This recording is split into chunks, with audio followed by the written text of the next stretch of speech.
Today, we live in a rapidly changing world, one that is complex and interconnected. And over the past decades, we have seen this pace of change increasing. The COVID-19 pandemic demonstrates how quickly our global system can be completely transformed. We're also living in an increasingly urbanized world. By 2050, 68% of the global population is predicted to live in cities. What's more, we're seeing large demographic shifts, which in many parts of the world are seeing an increasingly aging population, with consequences for employment and healthcare. And all the while, we are already seeing the impacts of climate change, with extreme weather events, droughts, heat waves, and wildfires, to flooding, increasing in regularity and severity. As a result of this change, our towns and cities of 2050 and even 2030 will look different to today.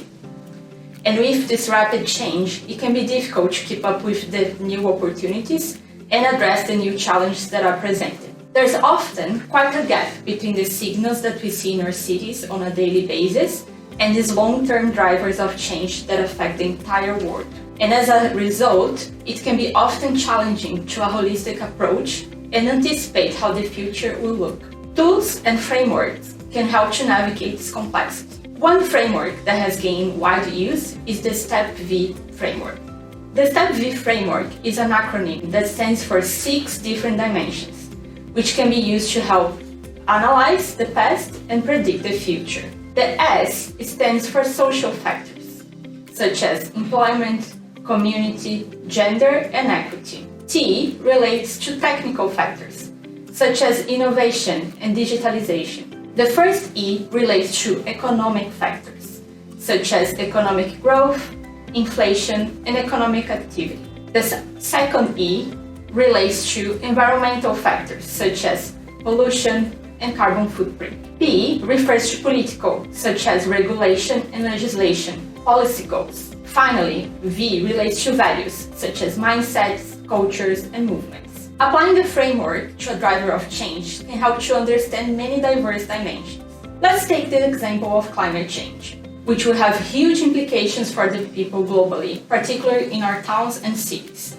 For example, cities globally are responsible for 70% of greenhouse gas emissions. And by 2050, climate change could displace over 200 million people globally within their own countries. Viewing climate change through the STEP-V framework can help to explore diverse considerations of this global change and help us to predict the impacts and changes into the future.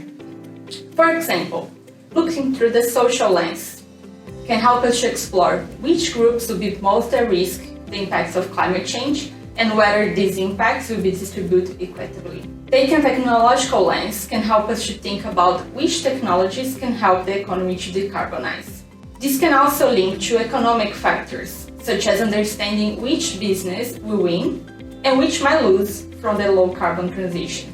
In environmental factors, it's important to explore how at risk a municipality might be to impacts of climate change, for example, to sea level rise or droughts. From the political lens of the framework, we can explore which targets are needed to achieve net zero carbon, but also which types of institutions will help to govern the transition and manage the inevitable trade-offs. Finally, which values might influence this change, and how might this vary across generations, like as seen with the growing Youth Climate March movement. Taken together, while the various factors uncovered by the STEP-V framework might not be equal to one another, they can help us to appreciate and work with the diverse impacts of the drivers of change.